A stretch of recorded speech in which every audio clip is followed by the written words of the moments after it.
Hello, good morning everyone. आज आपण शिकणार आहोत आपलं third unit, basics of productivity and total quality management.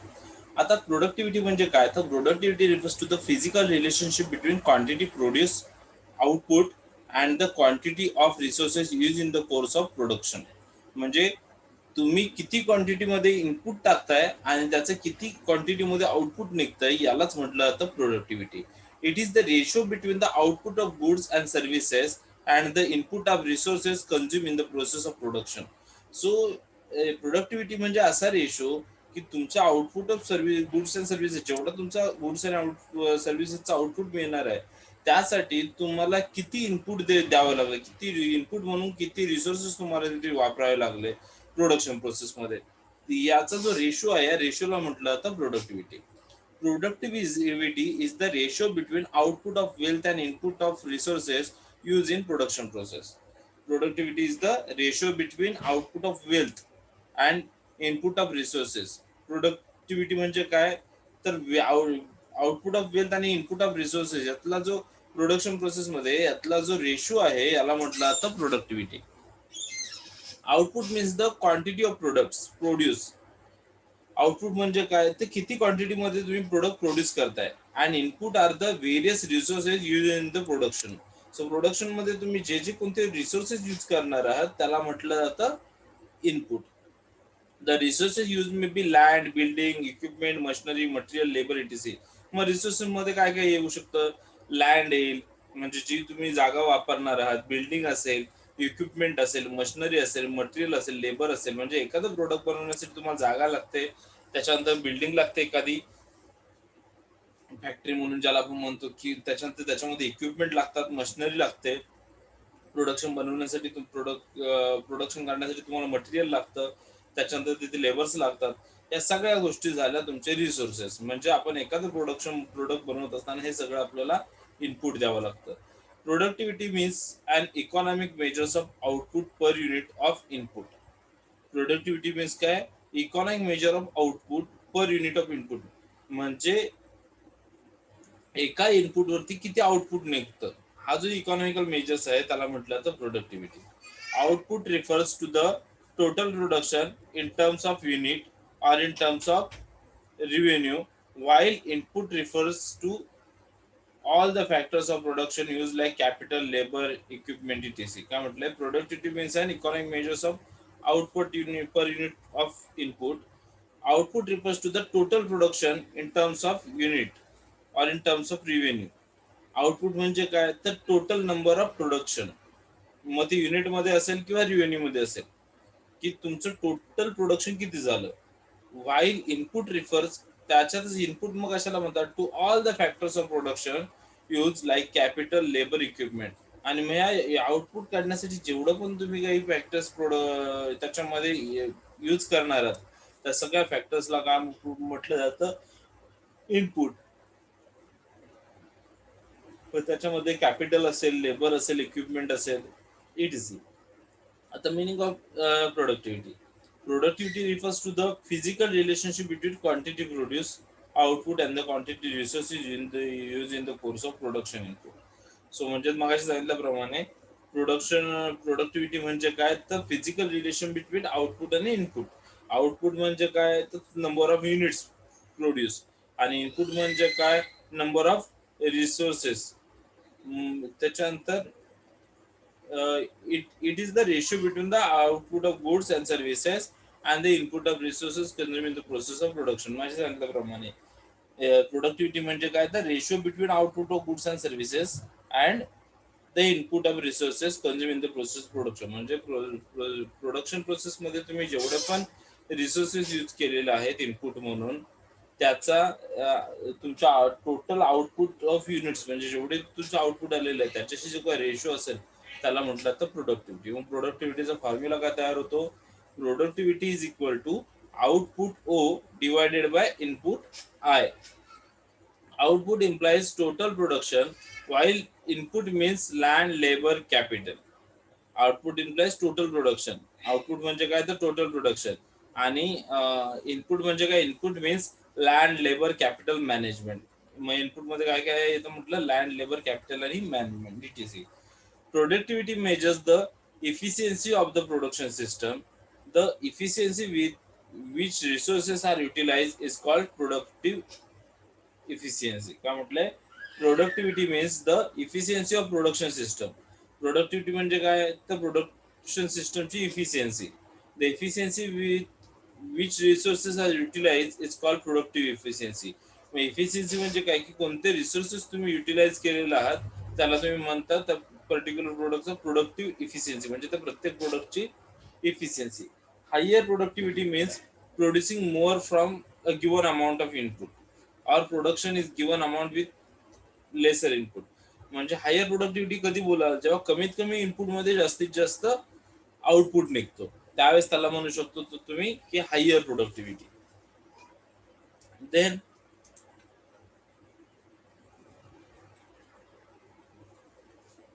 at the level of plant or an industry, productivity is an output input ratio. At the level of plant or an industry productivity, ज्याला तुम्ही एखाद्या प्लांटचा किंवा industry प्रोडक्टिव्हिटीचा विचार करताय is an output input ratio. म्हणजे एखाद्या ऑर्गनायझेशनचा किंवा एखाद्या इंडस्ट्रीचा किंवा एखाद्या प्लांटचा इनपुट आउटपुट इनपुट रेशोचा विचार करताय. But at the macro level, पण ज्यावेळेला मॅक्रो लेवलला विचार करताय productivity is measures of performance of economy or country. मग त्यावेळेस प्रोडक्टिव्हिटी जी आहे ती एखाद्या इंडस्ट्रीचा किंवा पर्टिक्युलर प्लांटचा विचार नाही करत. तेव्हा प्रोडक्टिव्हिटी कशावर ठरवली जाते तर performance of economy or country म्हणजे इकॉनॉमीचा परफॉर्मन्स किंवा कंट्रीचा परफॉर्मन्स त्याच्यावरती ठरवलं जातं प्रोडक्टिव्हिटी किती. From nation's viewpoint productivity is the ratio of available goods and services to the potential resources of the country. ज्यावेळेला नेशनच्या म्हणजे कंट्रीच्या पॉईंट ऑफ व्ह्यूने तुम्ही बघताय तेव्हा प्रोडक्टिव्हिटी म्हणजे काय तर ratio of available goods and services म्हणजे कंट्रीमध्ये अवेलेबल असणारे गुड्स अँड सर्व्हिसेस त्याचसोबत कंट्रीमध्ये अवेलेबल असणारे पोटेन्शियल रिसोर्सेस आणि त्याचा कितपत यूज होतो. सो याचा जो रेशो आहे याला नेशन्स प्रोडक्टिव्हिटी त्याला म्हटलं जातं. Productivity means and economic measures of output per unit of input. Productivity means and economic measures of output per unit of input. Productivity म्हणजे काय ते economic measures of output per unit of input म्हणजे total output आणि त्यासाठी किती input दिलं. Output refers to the total production. Output मध्ये काय येतात total production in terms of unit or in terms of revenue while input refers to all factor production like capital labour equipment. Productivity is a good indicator of the efficiency with which factory is operating. प्रोडक्टिव्हिटीला काय म्हटलं जातं तर प्रोडक्टिव्हिटीला एक चांगलं good indicator of the efficiency. Efficiency एक चांगला इंडिकेटर मानलं जातं with which the factory is operating की ज्याच्यासोबत तुम्ही फॅक्टरी ऑपरेट करू शकता. If a firm has higher productivity जर फर्म मध्ये जर प्रोडक्टिव्हिटी चांगली असेल that is it produce more with a given amount of input. So कमीत कमी इनपुट मध्ये जास्तीत जास्त इथे काय करतात प्रोड्यूस करत असाल it means it is a utilise the resources properly. याचा अर्थ तुम्ही फर्म मध्ये तुमच्या रिसोर्सेसचा प्रॉपर युटिलायझेशन करताय. Similarly a lower productivity indicates wastages of resources and time. पण त्यासोबत लोअर प्रोडक्टिव्हिटी काय दाखवते तर wastages of resources and time. So तुमच्या टाइमचं आणि रिसोर्सेसचं वेस्टेज दाखवतोय. म्हणजे जर तुम्ही प्रॉपर रिसोर्सेस तुमची यूज करत नसाल जर प्रॉपर इनपुट देत नसाल तर याचमुळे काय होतं की तुमची प्रोडक्टिव्हिटी लोअर येते. मग ह्याच्यात तुमचे रिसोर्सेस जर तुमचे प्रॉपर यूज नसेल होत तर ते वेस्टेज होतात आणि तुमचा टाइमही वेस्टेज होतो. म्हणून इथे म्हटलं lower productivity indicates wastage of resources and times. It is a vital to have a high productivity rate because resources like capital and times are scarce and should be exploited in the best possible way. Productivity can be calculated as the ratio of the volume of output to the volume of input. Productivity कशी calculate केली जाते ratio of the volume of output म्हणजे total volume of output म्हणजे त्याला आपण काय म्हणू शकतो units of output to the volume of input म्हणजे किती इनपुट किती टाकताय तुम्ही त्याच्याबरोबर तुमचं आउटपुट किती निघतंय याचा रेशो. प्रोडक्टिव्हिटीचा फॉर्म्युला आपण पाहिला होता productivity is equal to output divided by input. त्याच्यानंतर प्रोडक्टिव्हिटी कन्सेप्ट काय आहे the concept of productivity can be applicable to any economy. आता ही जी प्रोडक्टिव्हिटी कन्सेप्ट आहे ती तुम्ही कोणत्याही इकॉनॉमीमध्ये अप्लाय करू शकता. Small medium and large business government and individuals. याच्यामध्ये छोटी मोठी किंवा मीडियम साईजच्या कोणत्याही बिझनेसमध्ये तुम्ही प्रोडक्टिव्हिटी कन्सेप्ट यूज करू शकता, किंवा गव्हर्नमेंट किंवा इंडिव्हिज्युअल्समध्ये सुद्धा, म्हणजे प्रायव्हेट सेक्टरला सुद्धा तुम्ही ती यूज करू शकता. Productivity aims at the maximum utilisation of resources for building and many goods and services as possible. प्रोडक्टिव्हिटीचा एम काय आहे, तर जास्तीत जास्त म्हणजे जे काही रिसोर्सेस अवेलेबल आहेत त्याचं प्रॉपर युटिलायझेशन करून जास्तीत जास्त आउटपुट काढायचा, desired by the consumers at lowest possible cost, आणि कमीत कमी कॉस्टमध्ये चांगल्यात चांगलं प्रोडक्शन काढणं, हा आहे प्रोडक्टिव्हिटीचा M. Productivity is the ratio of output in a period of time to the input in the same period of time. Productivity म्हणजे काय, तर output in a period of time to the input in the same period of time. नाही तर तुम्ही म्हणाले की प्रोडक्टिव्हिटीचं meaning सांगितलं की ratio of output and input, मग तुम्ही आउटपुट आजचं धरताय आणि इनपुट 2 वर्षाचं पकडताय, तर तसं होत नाही. मग जे काय म्हटलं की ज्या वेळेचं तुम्ही ज्या टाइम पिरियडमध्ये तुम्ही आउटपुटचा विचार करताय तेवढाच टाइम पिरियडमध्ये त्याच्या इनपुटचा विचार केला, म्हणजे सेम टाइम पिरियडमध्ये ज्या वेळेला तुम्ही विचार करा त्याचा रेशो काढाल त्यावेळेस तुम्हाला ऍक्च्युअल प्रोडक्टिव्हिटी काय ती मिळेल.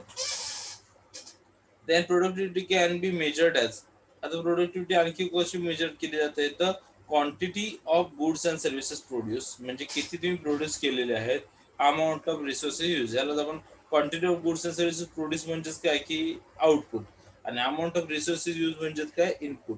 सो मॅथमॅटिकली ते कसं दाखवलं, P is equal to O upon I, O म्हणजे आउटपुट, आय म्हणजे input. So productivity is the quantitative relation between what a firm, productivity म्हणजे काय आहे, तर quantitative relation between what a firm produce and what a firm uses as a resources to produce output. Productivity म्हणजे काय, तर क्वांटिटिव्ह relationship, की एखादी firm काय प्रोड्यूस करते आणि त्याच्यासाठी ती काय किती रिसोर्सेस चा इनपुट देते. That is arithmetic ratio of amount produce output, यालाच अरिथमॅटिक रेशो म्हणतात. अमाऊंट प्रोड्यूस म्हणजे तुमचं output to the amount of resources input. Then productivity is an integrate measures of the efficiency of production. It is the ratio of output to inputs, that is capital, labor, land, energy and material. Then productivity refers to the efficiency of the production system and indicators to how well the factor of production, land, capital, labor, energy are utilized. का म्हटलं, productivity refers to the efficiency of production system. Productivity काय दाखवते, की तुमच्या production सिस्टमची efficiency दाखवते. आणि आणखी काय दाखवते, आणि इंडिकेटर टू आणखी काय इंडिकेट करते, how well the factors of production, म्हणजे मग त्याच्यात लँड, लेबर, कॅपिटल, एनर्जी जे आहे तुमच्या फॅक्टरीमध्ये कशा पद्धतीने युटिलाइज होते, हे तुम्हाला दाखवायचं काम कोण करतं, productivity. Productivity is the ratio between output of wealth and input of resources use in production process. Productivity म्हणजे काय, तर ratio between output of wealth, तुमच्या कंपनीचा वेल्थ किती आहे, फर्मची आउटपुटची वेल्थ किती आहे, आणि त्याच्यासोबत इनपुट रिसोर्सेस किती यूज होतात प्रोडक्शन प्रोसेसमध्ये, याचा रेशिओ दाखवते productivity. Output means the quantity of products produce. Output म्हणजे काय, तर तुम्ही जे प्रोड्यूस करणारी क्वांटिटी आहे, and the inputs are the various resources use in production. आणि इनपुट म्हणजे काय, की जे तुम्ही रिसोर्सेस इनपुट म्हणून यूज कर प्रोडक्शन सिस्टम मध्ये यूज करणार आहात. Then the resources use may be land, building, equipment, machinery, material, labour, सीटीसी. Then importance of quality management.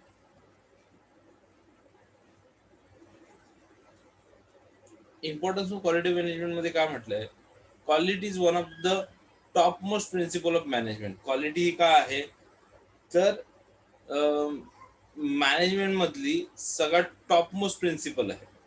Maintaining the spheres of quality in each and every fact of the business help the firm to attract loyal customer, keep the cash flow regular and beat the competition in the market. काय म्हटलंय, जर तुम्ही तुमचा quality maintain करत असाल, regular quality जर तुमच्या प्रोडक्टला maintain करत असाल, त्याचा इम्पॅक्ट काय होतो, quantities each and every fact. जर प्रत्येक फॅक्ट मध्ये कंपनीच्या बिझनेसचं जर तुम्ही क्वालिटी मेंटेन ठेवली असेल, त्याचे फायदे काय होतात, firms to attract loyal customers. ते काय मदत करते तुम्हाला, मग ही क्वालिटी तर तुमच्या लॉयल कस्टमर्सला अट्रॅक्ट करण्यासाठी मदत करते. Keep the cash flow regular, त्याच्यानंतर तुमचा कॅश फ्लो जो आहे तो रेग्युलर ठेवते. And beat the competition in the market, आणि मार्केटमधलं कॉम्पिटिशन मध्ये सुद्धा तुम्हाला कॉम्पिटिशन मधून तुम्ही मला पुढे यायला चान्स देते, ग्रो करायला चान्स देते. Understanding and following importance of quality management is not only the responsibility of the top management of the firm but also each and every employee as well as. आता importance of quality management जी आहे ती फक्त top मॅनेजमेंटची responsibility नाहीये, तर ती कंपनीमधल्या प्रत्येक एम्प्लॉईची सुद्धा तेवढीच रिस्पॉन्सिबिलिटी आहे की क्वालिटी मेंटेन करणं. It ensures customer satisfaction to the core and helps the firms to curb the niche from itself in the market and industry as whole. आता काय म्हटलं, it ensure customer satisfaction to core helps the firm. Customer satisfaction जे आहे ते कंपनीला काय करतात, ती नीच मार्केट म्हणजे आपलं काय आहे की लोकल मार्केट, त्याचबरोबर itself and the market and industry as whole, आणि पूर्ण मार्केट अँड इंडस्ट्रीमध्ये तुम्हाला कस्टमर सॅटिस्फॅक्शन टिकवण्यासाठी मदत करतं काय, quality. Let us discuss in detail the importance of quality management of the firms today. आता आपण बघूयात की क्वालिटी मॅनेजमेंटचे इम्पॉर्टन्स काय आहेत. सो फर्स्ट वन आहे consistent quality and make of the products. Consistent quality and make of the products. It is highly imperative for the firms to plan, design, execute, and manufacture the product offering for the target market, realizing the importance of quality management and maintaining the parameter of total quality management at every facet. का म्हटलं, it is highly imperative for the firms to plan. आता हे काय असतं तर एखाद्या फर्मसाठी खूप इम्पेरेटिव्ह असतं की मग त्याच्यामध्ये काय, टू प्लॅन, प्रोडक्ट प्लॅन करणं, डिझाईन करणं, एक्झिक्यूट करणं, manufacture the product offering for the target market, आणि त्याच्यानंतर ते टार्गेट मार्केटला ऑफर करणं, realising the importance of quality management. पण त्याच्यासोबत हे सुद्धा रिअलाइज करून घेणं की quality management and maintaining the parameter of total quality management at every facet. हे प्रोडक्शन काढत असताना त्याच्या क्वालिटी मॅनेजमेंटवरती सुद्धा तेवढंच लक्ष देणं, आणि त्याच्यानंतर प्रत्येक म्हणजे तुमच्या क्वालिटी मॅनेजमेंट मधल्या प्रत्येक फॅक्टरवरती काय म्हटलं तर पॅरामीटर लावून तुमचं जी क्वालिटी आहे ती मेंटेन ठेवणं.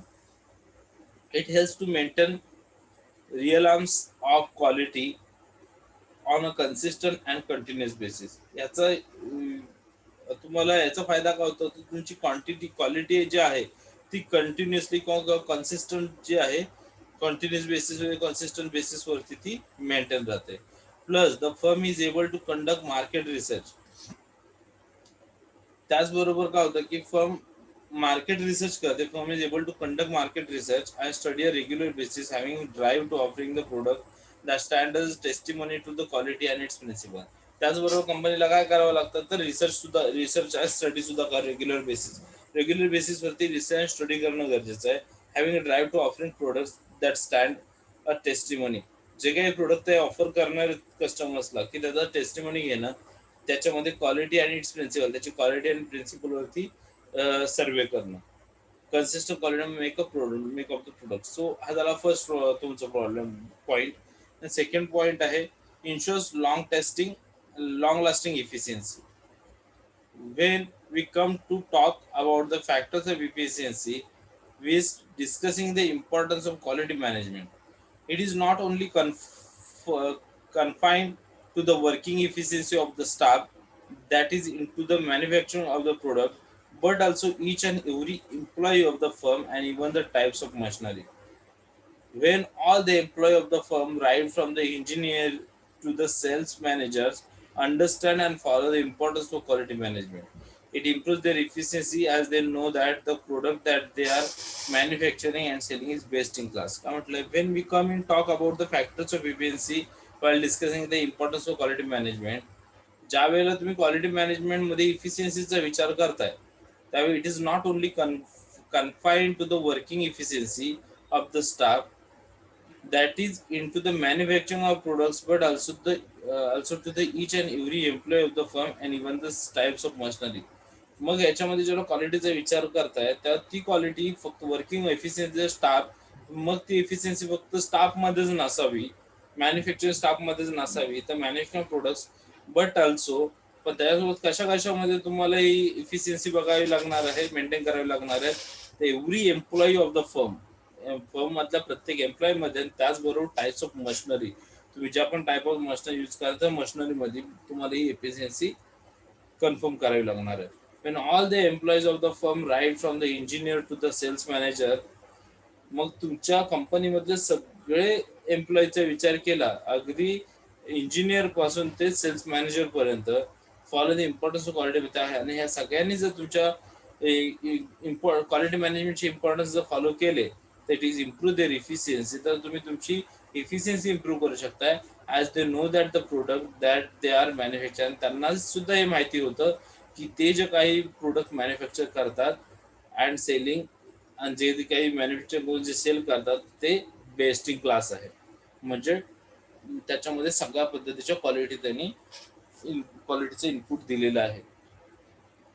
Then the confidence and regard agility that is gain understanding the overall process, elevate their efficiency in manifold, and all of it has a cascading effect on the overall sales and profit of the firm.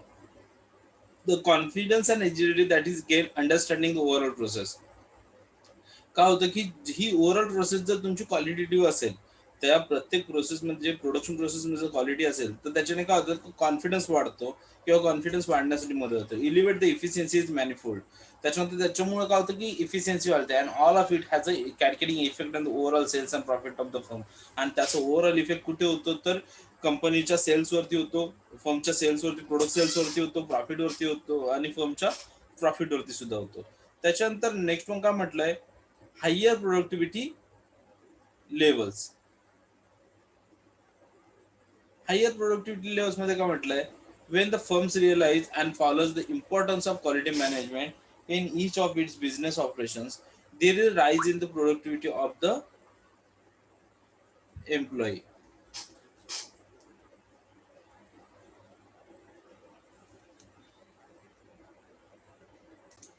आता याच्यामध्ये काय म्हटलंय, when the firm realize and follows the importance of quality management, जर कंपनीने quality मॅनेजमेंटचे importance follow केले, त्यांनी जर हे रिअलाइज झाले फॉलो केले in each of the business operation, प्रत्येक बिझनेस ऑपरेशन मध्ये क्वालिटी मॅनेजमेंटचे इम्पॉर्टन्स आहे त्याचे फॉलो केले, there is a rise the productivity of the employee, तर त्याने काय होणार, तर एम्प्लॉईची प्रोडक्टिव्हिटी जी आहे ती खूप वाढणार आहे.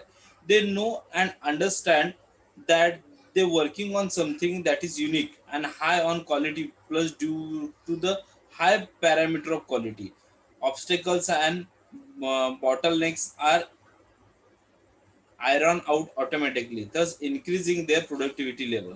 काय होतं, to know and understand the working of something that unique, ज्या वेळेला एम्प्लॉईज काम करतात त्यावेळेस काय होतं की त्यांना हे कळतं की जे आपण काही काम करतोय ते बाकीच्या पेक्षा वेगळं आहे, काहीतरी युनिक आहे, आणि त्याच्यामध्ये on quality plus due to high parameters of quality, त्याच्यामध्ये जास्तीत जास्त क्वालिटीकडे लक्ष दिले गेलेलं आहे. क्वालिटीचा पॅरामीटर जो आहे त्या पर्टिक्युलर प्रोडक्टचा तो high. Obstacles and bottle are iron out automatically. Suppose जर बॉटल्स नेक्स म्हणजे या बॉटलचे हे वगैरे हे जे सगळे ऑटोमॅटिकली असतात इन्क्रीजिंग देअर प्रोडक्टिव्हिटी लेवल, तर त्याने काय होतं, तर प्रोडक्टिव्हिटी लेवल जे आहे ती तुमची हाय राहते किंवा वाढते. आता attracts loyal set of customers. Attracts the loyal set of customers म्हणजे काय, it is the thumb rule of every business and industry domain that the business can successfully survive and thrive in the ever competitive market only if it is able to retain the long list of loyal customers. काय म्हटलं, it is the thumb rule of every business and industry domain that is business can successfully survive and thrive in the ever competitive market only if it is able to retain the long list of loyal customers. म्हणजेच काय, आता याच्यामध्ये काय म्हटलेलं आहे, तर is thumb rule of every business and industry domain, प्रत्येक इंडस्ट्रीचा किंवा प्रत्येक बिझनेसचा एक मेन रूल आहे. काय रूल आहे, की business can successfully survive drive their every competitive market. जर बिझनेसला त्या मार्केटमध्ये जर टिकून राहायचं आहे, मार्केटमध्ये जर ग्रोथ करायचं आहे, कॉम्पिटिशनमध्ये जर पुढे राहायचं आहे, तर only if it is able to return the long list of loyal customers, तर त्यांना त्यांचे जे लॉयल कस्टमर आहेत किंवा ट्रस्टेड कस्टमर्स आहेत त्यांची लिस्ट जी आहे ती मेंटेन करावी लागते आणि त्यांच्यावरती फोकस करावं लागतं. Customers nowadays is a presented with many options and alternatives and a silver plated and in much more aware of the quality standard with the help of social media and digital marketing. सध्या काय ती कस्टमरच्या समोर खूप सारे options आणि alternative available आहेत. त्याच्यात आणखी एक गोष्ट होते की सोशल मीडिया मार्केटिंगमुळे किंवा आणखी म्हणा इंटरनेट मार्केटिंगमुळे काय झालेलं आहे की कस्टमर्स पर्यंत ब्रँड कोणते आहे ते पोचायला लागलेत, की कोणाची क्वालिटी रिलेटेड जे काही कस्टमर्सला डाऊट्स आहेत किंवा काय आहेत हे लोकांपर्यंत पोचायला लागले. त्यामुळे लोक आता म्हणजे कस्टमर्स काय करतात की रिव्ह्यू बघतात आणि रिव्ह्यू नुसार मग ठरवतात की ते पर्टिक्युलर प्रोडक्ट घ्यायचं की नाही. आता अमेझॉनलाच बघा, जर तुम्ही एखादा प्रोडक्ट खरेदी करायला गेला तर माझ्यासारखा जो कस्टमर आहे तो काय करतो की आधी ज्यावेळेला खरेदी करतोय तो प्रोडक्ट परचेस करायच्या आधी त्याचे रिव्ह्यू वाचतो की पॉझिटिव्ह रिव्ह्यूज आहेत की निगेटिव्ह रिव्ह्यूज आहेत. मग या सोशल मीडियामुळे काय होतं की मला कळतं की मी जे प्रोडक्ट घेणार आहे ते क्वालिटेटिव्ह आहे की नाही. जर तिथे पॉझिटिव्ह रिव्ह्यूज असतील तर मग काय होणार आहे की मी त्याच्याकडे अट्रॅक्ट होणार आहे, मी ऑटोमॅटिकली प्रोडक्ट विकत घेणार आहे. सो त्याच्यामुळे काय म्हटलं की याच गोष्टी hence it is very crucial for from the follow importance of quality management in order to attract the retain and loyal set of customers and see their cash register ringing. मग ह्याच्यामुळे प्रत्येक फर्मला आता गरजेचं आहे की क्वालिटी मॅनेजमेंट करणं. कारण जर क्वालिटी असेल, त्यांच्या प्रोडक्टला जर क्वालिटी त्यांनी मेंटेन ठेवली तर त्याचे रिव्ह्यू चांगले येतील आणि रिव्ह्यू चांगले आले तर लोकांना एक त्याला अल्टरनेटिव्ह शोधावं लागणार नाही. तुमच्या प्रोडक्टला अल्टरनेटिव्ह शोधायची गरज लागणार नाही. सो यालाच म्हटलं जातं attract a loyal set of customers. त्याच्यानंतर नेक्स्ट आहे beat the competition in the market. Beat the competition in the market. So competition कसं बीट करायचं मार्केटमध्ये.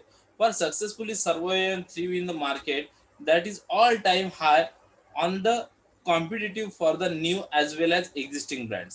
It is a vital for the firms to understand the importance of quality management and make it as an integral part of its objective and work culture. काय म्हटलंय बघा, आता याच्यामध्ये काय म्हटलंय, जर मार्केटच्या कॉम्पिटिशन मध्ये जर कंपनीला टिकून राहायचं आहे, कंपनीचे नवीन आणि जुने दोन्ही प्रकारचे ब्रँड्सला जर कंपनी मार्केटमध्ये जर हाय लेवलला ठेवायचं आहे तर कंपनीला quality management, importance of quality मॅनेजमेंटला जास्त हे करणं गरजेचं आहे, अप्लाय करणं गरजेचं आहे. आणि फक्त अप्लाय करणं गरजेचं नसून त्याचे जे काही ऑब्जेक्टिव्ह आहेत किंवा वर्क कल्चर आहे त्याला डेली रुटीन मध्ये फॉलो करणं जास्त गरजेचं आहे. There are many brands in the market that have to shut their stores and business operation in short period of time as they are unable to adhere to the standard of the quality. As mentioned above, the customers nowadays in much more aware and agile, plus there are lot many other brands in the market waiting for you to leave the market. काय म्हटलं, there are many brands in the market that have shut their stores and business.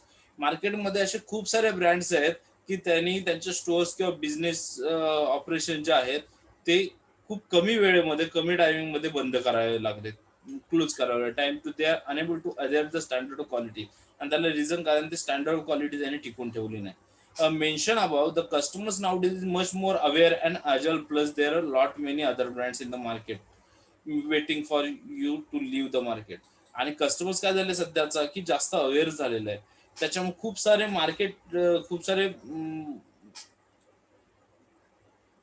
Brand जे आहेत, खूप सारे वेगवेगळे brands आहेत ते वाट बघतायत की कोणता ब्रँड कधी मार्केटमधून सोडून जाईल आणि त्याच्या जागेवर ते आपल्याला उभं राहता येईल. सो या सगळ्या कॉम्पिटिशन मधून मग बीट करून वरती येण्यासाठी तुम्हाला इम्पॉर्टन्स ऑफ क्वालिटी मॅनेजमेंट टिकून ठेवणं गरजेचं आहे. Then next, hence total quality management one of the sure shot ways and means beat the competition and curve the distinctive identity for your brand in the market. So त्याच्यामुळे काय म्हटलंय, total quality management जे आहे ते one of the sure shot ways to beat the competition. So तुम्हाला हे competition beat करण्यासाठी total quality management जे आहे ते शुअर शॉट एक चांगला वे आहे. And carve distinctive identity to your brand in the market. आणि तुमच्या ब्रँडला मार्केटमध्ये अपवर्ड जाण्यासाठी, ब्रँडचा जो कर्व आहे तुमचा तो अपवर्ड जाण्यासाठी तुम्हाला टोटल क्वालिटी मॅनेजमेंट मार्केटमध्ये कधीही मदत करते किंवा हेल्पफुल ठरते. Then enhance brand value. In continuation of the above mention point, every brand needs a higher market share and an enhance brand value.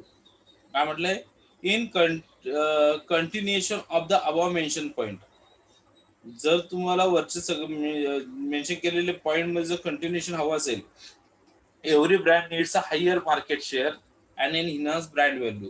तर प्रत्येक ब्रँडला काय लागतं की हायर मार्केट शेअर्स लागतात आणि त्याची एक ब्रँड व्हॅल्यू असणं गरजेचं आहे. And it is aspect of following astutely understanding the importance of quality management that helps the firm make up brand value and equity soar amongst other prominent players of the market.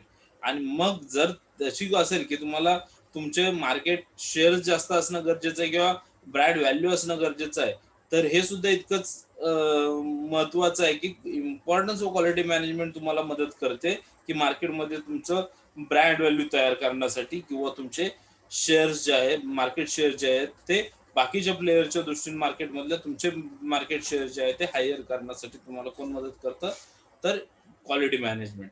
Then काय म्हटलंय, customer satisfaction. Customer satisfaction मध्ये मग काय म्हटलंय, customer satisfaction and following the importance of quality management go hand in hand.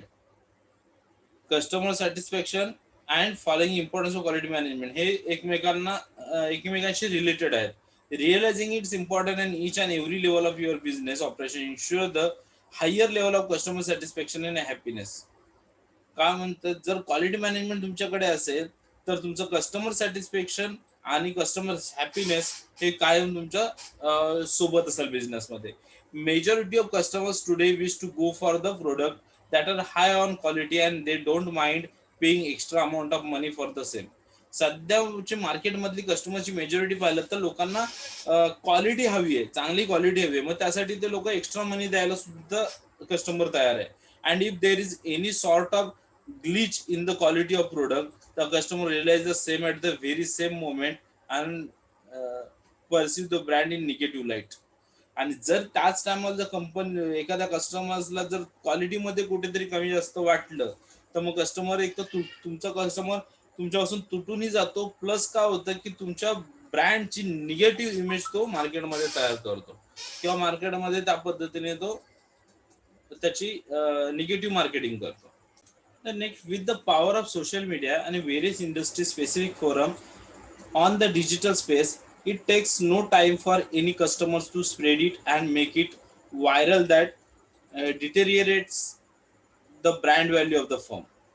आता याचा meaning काय होतो, याच्यामध्ये सोशल मीडियाच्या पॉवरमुळे किंवा एक डिजिटल स्पेसमुळे इथे काय होतं की एखाद्या ब्रँडची इमेज खराब करण्यासाठी सोशल मीडियाला किंवा डिजिटल मीडियाला फारसा वेळ लागत नाही असं त्यांनी इथे म्हटलेलं आहे. त्याच्यामुळे कस्टमर सॅटिस्फॅक्शन हे खूप महत्वाचं आहे. सो देन नेक्स्ट वन आहे रिड्यूस कॉस्ट. रिड्यूस कॉस्ट मध्ये काय म्हटलंय, yet another aspect that helps the firm to enhance and maintain its brand value in the market, it is the reduced amount of risk. And risk only occur in the business operations when the firm does not adhere to this parameter of quality. काय म्हटलंय, yet another aspect that helps the firms enhance and maintain the brand value in the market is reduced amount of risk. So जर तुम्हाला brand value टिकून ठेवायचे मार्केटमध्ये, brand value जो बनवायचे, तर तुम्हाला सगळ्यात महत्वाची गोष्ट आहे की ती रिस्क कमी करायची. तुमच्या प्रोडक्शन मधली रिस्क जी आहे ती कमी असावी. And risk only occur in the business operation when the firm does not adhere the parameter of quality. आणि जर रिस्क असेल तर मग तुमच्या क्वालिटी पॅरामीटर तिथे कोणतेही काम करू शकत नाही. The risk mainly occur during the manufacturing process of the products and with dealing with the customers during the before and after sales procedure. काय म्हटलं, risk mainly occur during manufacturing process. आता risk मुळात येते कधी, तर मॅन्युफॅक्चरच्या वेळेस risk तुम्हाला पाहायला मिळते. Then and while during the customers during manufacturing process of the product and with dealing the customers during the before and after sales procedure. आणि दुसरी गोष्ट, आणि हे कधी तुम्हाला दिसून कधी येते तर during the customers before after sales and procedures. So before आणि आफ्टर सेल्स सर्व्हिस या मॅन्युफॅक्चरिंग मध्ये जास्त रिस्क येण्याची शक्यता असते. त्याच्यामुळे it is of the vital significance for the firms to understand the importance of quality management, specially in this two aspects of the business. So त्याच्यामुळे importance of quality मॅनेजमेंटची इथे खास करून जास्त गरज आहे. ओके, त्याच्यानंतर म्हटलंय less human errors. Wien the firm follows the importance of quality management, it also follows a set of guidelines and principles that have been framed for each of the business operations, and right from the top management to the management trainees of the firms, all of them have the follow the same. This result in the less amount of human errors, enhancing the productivity and work efficiency level. Plus, with less human errors, there is very low chance of risk. काय म्हटलं, when the firm follows the importance of quality management, जर firm एखादी importance of quality management follow करत असेल, it also follows set of guidelines and principle that have been frame from each of the business operation. So प्रत्येक business operation मध्ये ठरवलेले त्याच्यासाठी म्हणलं, and right from the top management training of the firm, all them have follow the same. त्याच्यानंतर काय म्हटलंय की ज्या काही गाईडलाईन्स ठरवलेल्या असतील, मग ह्या गाईडलाईन्स टॉप लेवल मॅनेजमेंट पासून अगदी मॅनेजमेंट ट्रेनिंग पर्यंत सगळ्यांनी त्या फॉलो करणं तेवढंच गरजेचं आहे. So this result is less amount of human errors. मग त्याच्यामुळे काय होणार आहे की ह्युमन्स एरर जे येणारे होते प्रोडक्टिव्हिटी किंवा वर्क एफिशियन्सी लेवलला, तर ते कमी होतील. Plus with less human errors there is a very low chance of risk. आणि जर ह्युमन एरर्स जर कमी येत असतील तर आणि त्याचा एक अजून एक फायदा होणार आहे की तुमचे चान्स ऑफ रिस्क जे आहेत ते सुद्धा तुमचे कमी होईल. त्याच्यानंतर increase revenue and profit. Increase revenue and profit मध्ये काय म्हटलंय मग, in today's dynamic market that is ever high of competition, it is very difficult for the firm to generate the desired revenue and profit, meeting their long term and short term objective. And following the importance of quality management is one of the assured ways to accomplish all the business aims and objective. It ensures a high level of customer satisfaction, high brand value, higher market share, loyal customers, and the competitive edge. But many a time firm fail to understand this simple and one of the most crucial fundamental, making them incur losses. काय म्हटलं, in today's dynamic market that is ever high on competitions. So आता काय होतं की सध्याच्या मार्केटमध्ये competition खूप आहे. It is very difficult for the firm to generate the desire revenue and profit, meeting their long term and short term objective. So त्यांचे long term आणि short term objective through revenue collect करणं किंवा profit मिळवणं हे सध्या खूप अवघड झालेलं आहे. And following the importance of quality management is one of the assured way to accomplish all the business aims and objectives. पण काय म्हटलंय तर इम्पॉर्टन्स ऑफ क्वालिटी मॅनेजमेंट जर फॉलो केलं तर सगळे तुमचे ऑब्जेक्टिव्ह कंपनीचे आणि एम्स जे काय आहे ते अचीव्ह करणं फर्मला खूप इझी जातं. It ensures high level of customer satisfaction, high brand value, higher market share, loyal customers and competitive edge. त्यासोबत हे तुम्हाला इम्पॉर्टन्स ऑफ क्वालिटी मॅनेजमेंट काय करतं, तर तुम्हाला हाय लेवल कस्टमर सॅटिस्फॅक्शन मिळून देतं, हाय ब्रँड व्हॅल्यू मिळून देतं, हायर मार्केट शेअर्स मिळून देतं, लॉयल कस्टमर्स मिळून देतं आणि कॉम्पिटिटिव्ह एज सुद्धा तुम्हाला मिळून देतं. But many a time firm fail to understand this simple and one of the most crucial fundamental, making them incur losses. पण जर काय म्हटलं, बट मेनी अ टाइम्स खूप वेळा काय होतं, firms fail to understand this simple and one of the most crucial fundamentals. पण बऱ्याच वेळा कंपनी हे इम्पॉर्टन्स फॉलो करायला विसरून जाते आणि मग त्याचा इम्पॅक्ट काय होतो तर इन्कर लॉसेस, कंपनीला लॉसेस सहन करावे लागतात. त्याच्यानंतर नेक्स्ट पार्ट आहे फॅक्टर्स एफेक्टिंग क्वालिटी. आता क्वालिटीवरती इफेक्ट करणारे फॅक्टर्स कोणकोणते आहेत. फर्स्ट वन आहे fundamental market. Because of technology enhancement we could see many new product to satisfy customer wants. काय म्हटलंय, because of technology enhancement advancement we could see many new product satisfy customer wants. So technology मध्ये development झाल्यामुळे काय होतं की तुम्हाला नवीन नवीन products मिळायला लागलेत की जे कस्टमर्सला हवे आहेत, कस्टमर्सची मागणी आहे किंवा कस्टमर सॅटिस्फाय कस्टमर. सो कस्टमरला सॅटिस्फाय करण्यासाठी त्या नवीन नवीन प्रोडक्टची डिमांड व्हायला लागले. They money, the increase global competition necessitate huge outlays to new equipments and process. The increased global competition necessitated huge outlays of new equipments and process. So त्यात अजून काय झालं, ते इन्क्रीज ग्लोबल कॉम्पिटिशन वाढल्यामुळे outlet सुद्धा तुमचे खूप मोठे जास्त झालेत फॉर न्यू इक्विपमेंट. नवीन इक्विपमेंटची गरज लागते आणि प्रोसेस सुद्धा नवीन लागते. आणि ह्याच्यामुळे काय होतं, जे होतं एक्सपेन्सेस वाढतात किंवा खर्च जास्त होतो. Management because of the increase complex structure of business organisation.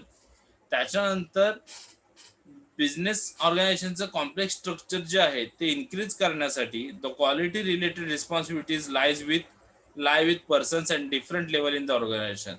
Quality related responsibilities lie with persons and different level of organization.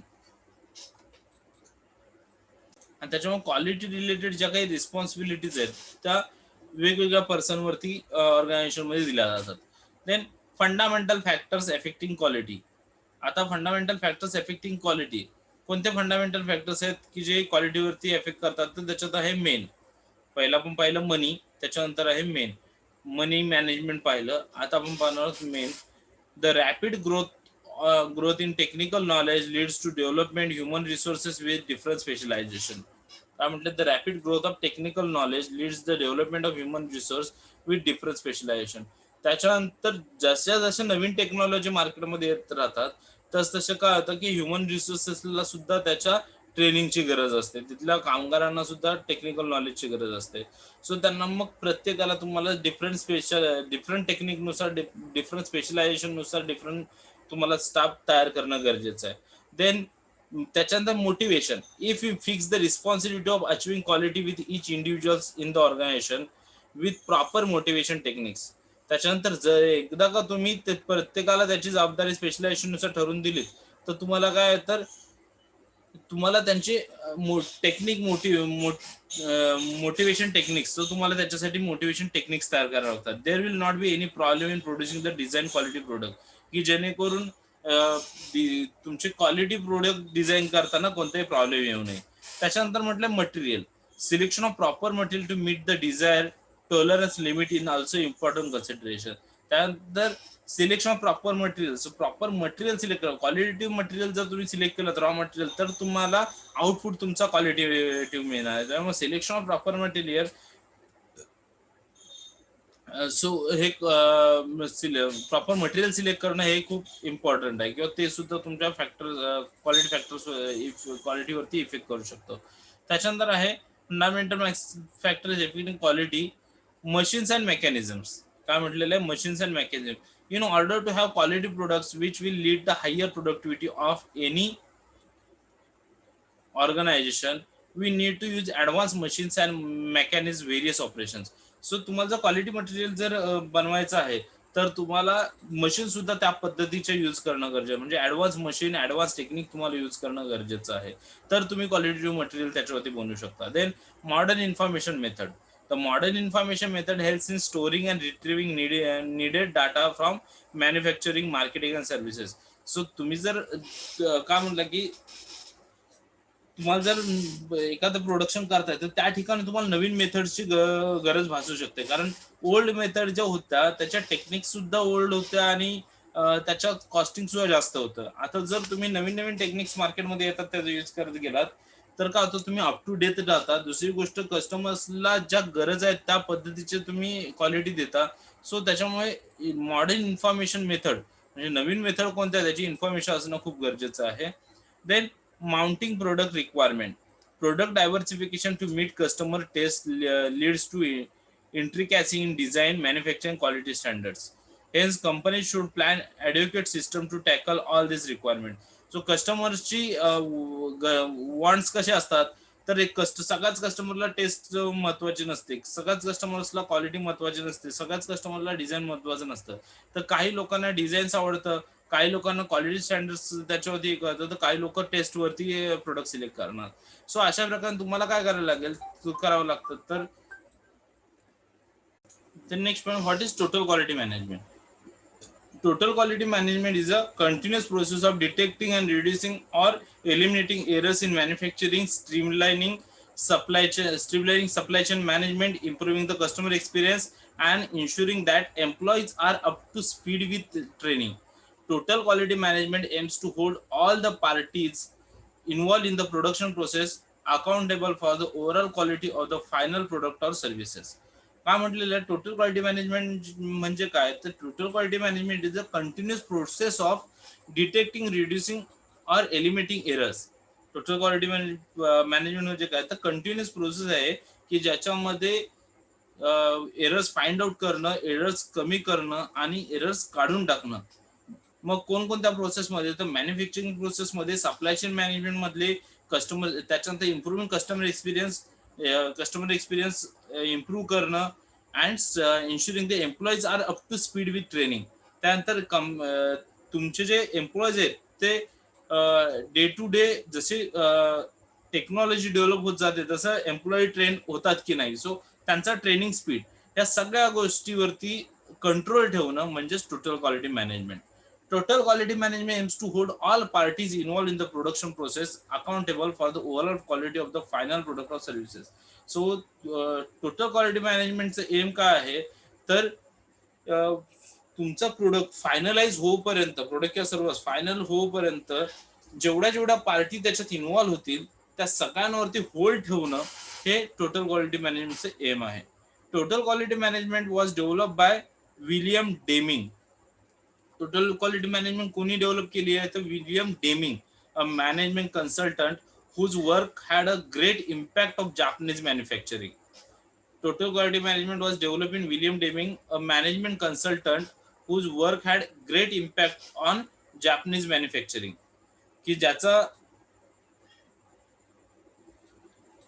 ज्याच्या कामाचा कुठे जास्त इम्पॅक्ट आहे तर जापनीज मॅन्युफॅक्चरिंग वरती जास्त जास्त इम्पॅक्ट आहे असं William Deming. While TQM shares much in common with the Six Sigma improvement process, Total Quality Management shares much in common with Six Sigma improvement process. Total Quality Management कसा काम करतो, तर Six Sigma improvement process आहे त्याच्यात. It is not the same as Six Sigma. ते Six Sigma सारखा नाहीये. Total Quality Management focus on ensuring that internal guideline and process standard reduce errors, while Six Sigma looks to reduce defects. काय म्हटलंय, total quality management focus on ensuring that internal guideline. Total quality management काय करतात, तर internal guideline आणि process standard जे आहेत त्याच्यावरती focus करतं, रिड्यूस एरर्स कमी करण्यासाठी. While six sigma looks reduce defects, त्याच्यात सिक्स सिग्मा काय करतं, तर डिफेक्ट्स रिड्यूस करतं. असे दोन प्रकार. Understanding total quality management. आता टोटल क्वालिटी मॅनेजमेंट म्हणजे काय, थोडक्यात total quality management is a structured approach to overall optimizational management. The focus of the processes is to improve the quality of an organization outputs, including goods and services, through continual improvement of internal practices. The standard sets as part of the total quality management approach can reflect both internal priorities and any industry standard currently in place. का म्हटलंय, total quality management is a structured approach to overall organizational management. Total quality management काय आहे, तर structure approach आहे overall organizational management. The focus of the process is to improve the quality of an organizational outputs. काय म्हटलंय, the focus of the process is to improve the quality of an organization outputs, including goods and services, through continuous improvement of internal practices. काय म्हटलं, the focus of the process is to improve the quality of an organization output. आता इथे focus कशावरती केलं जातं, to improve the quality of organizational outputs. Organization मधून बाहेर पडणाऱ्या आउटपुट वरती जास्त फोकस केलं जातं. मग त्याच्यामध्ये काय काय इन्क्लूड आहे, goods and services through continuous improvement of internal practice. आणि कसं ते फोकस कसं केलं जातं आउटपुट वरती, तर continuous improvement of internal practice. So internal practice जे आहे ते कंटिन्युअस इम्प्रूव्ह करून ऑर्गनायझेशन मधून बाहेर पडणाऱ्या आउटपुट वरती जास्त फोकस केलं जातं. The standard set as a part of total quality management approach can reflect both internal priorities and any industry standard currently in place. काय म्हटलं, तर standard set a part of the TKM approach. TKM approach कशाला करतं, can reflect both internal priorities, internal गोष्टीला जास्त priority दिली जातेच, पण and any industry standard currently in place. त्याच्यानंतर एखादा नवीन जर इंडस्ट्री स्टँडर्ड जर प्लेस झाला असेल करंटली, तर त्याच्यावरती सुद्धा तितकंच रिफ्लेक्ट केलं जातं. Then industry standard can be define at multiple levels and may include adherence to various laws and regulation governing the operation of particular business. आता इंडस्ट्री स्टँडर्ड जे आहेत ते काय होतात की multiple define as multiple level, so वेगवेगळ्या लेवलला वेगवेगळे स्टँडर्ड्स डिफाईन केलेले आहेत. मे इन्क्लूड, आता त्याच्यामध्ये आणखी काय include to various laws and regulation governing to operation of the particular business. So particular बिझनेसच्या ऑपरेशनसाठी गव्हर्नमेंट रूल्स लॉज सुद्धा त्याच्यात इम्प्लिमेंट केलेले ते सुद्धा त्याच्यात इन्क्लूड होतात. Industry standard can also include the production of items to an understood norms even if the norms is not backed by official regulations. आता इंडस्ट्री स्टँडर्ड मध्ये आणखी काय इन्क्लूड कॅन ऑल्सो इन्क्लूड काय इन्क्लूड केलं जातं, the production of items to understood norms.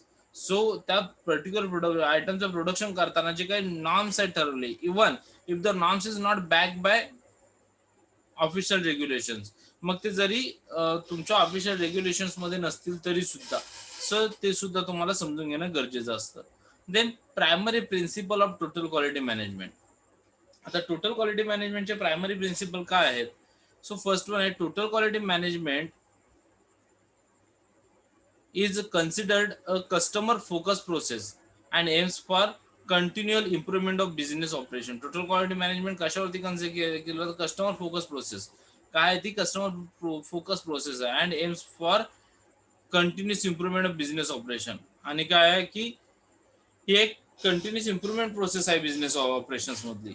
It strives to ensure all associated employees work toward the common goals of improving product or service quality as well as improving the procedures that are in place for production.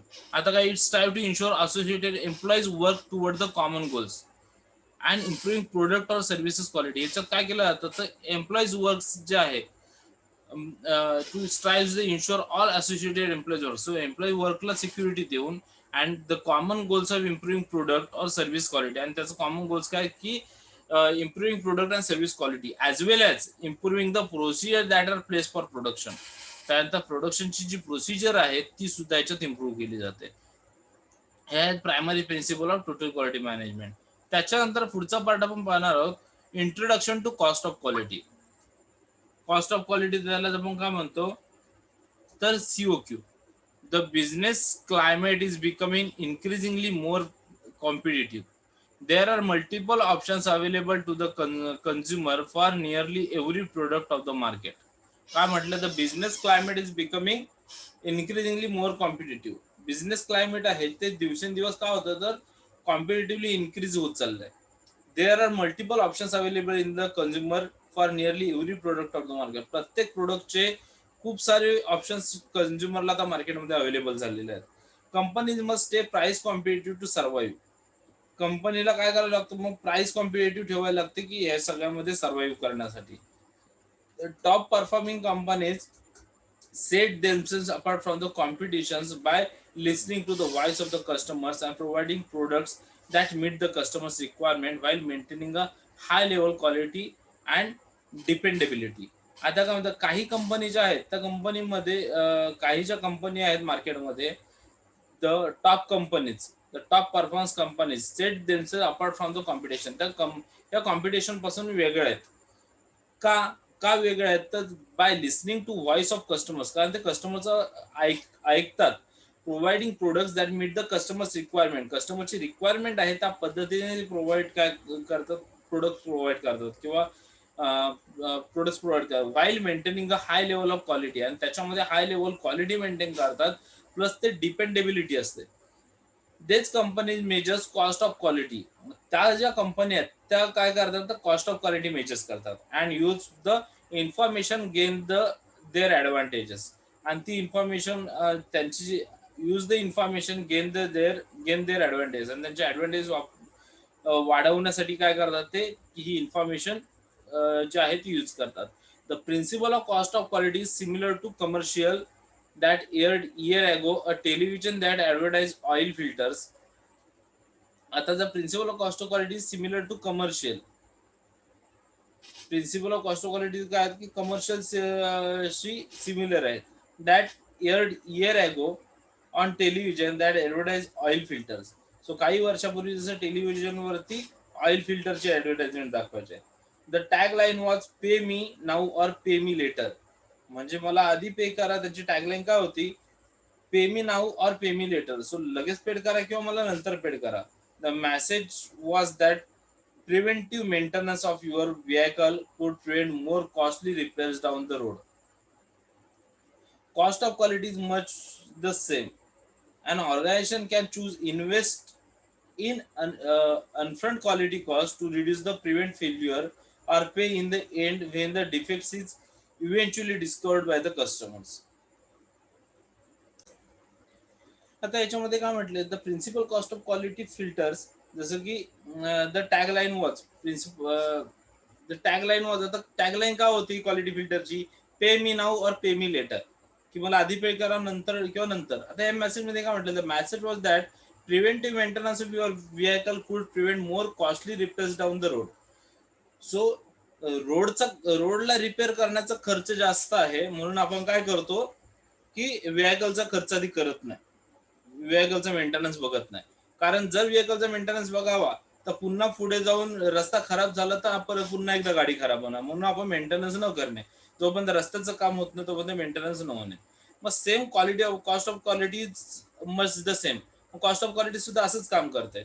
म्हणजे organisation काय विचार करते की ज्यावेळेला मी एखाद्या ठिकाणी invest करतोय तर माझी क्वालिटी इम्प्रूव्ह करण्यासाठी मी त्याच्यावरती जास्त खर्च एकदा आधी करावा किंवा मी नंतर करावा. म्हणजे एकदा माझा प्रोडक्ट विकला गेला, कस्टमर्सने वापरला, नंतर मला जर वाटलं की क्वालिटीची मला गरज आहे तर मी त्याच्यावरती खर्च करावा. अदरवाईज मी पहिला. पण मग बऱ्याचशा कंपनी काय करतात की पहिला ऑप्शन चूज करत नाही, म्हणजे मी आधी खर्च करत नाही, तर काय करतात की एकदा का तो तुमचं हे यूज करून झालं प्रोडक्टची की मग नंतर त्याच्यावरती खर्च करतो. पण त्यांचा इम्पॅक्ट काय होतो, नंतर खर्च केल्याचा इम्पॅक्ट काय होतो की तोपर्यंत तुमची कंपनी कुठेतरी बॉटमला आलेली असते आणि मग तिथून पुन्हा वरती जायचं म्हटल्यावरती कंपनीला खूप मोठा लॉस सहन करावा लागतो. आणि हेच तुमच्या काय बॉटम लाईन पॉझिटिव्ह और निगेटिव्ह. आणि मग एकतर तुम्ही पॉझिटिव्हली एकतर इम्प्रूव्ह व्हाल किंवा मग निगेटिव्हली. सो या दोन्ही गोष्टी. त्याच्यामुळे सगळ्यात बेस्ट असतं की आधीच त्याच्यावरती क्वालिटीवरती खर्च करणं. Then what is cost of quality. मग कॉस्ट ऑफ क्वालिटी म्हणजे काय, तर cost of quality is a methodology used to define and measure where and what amount of an organization resources are being used for prevent.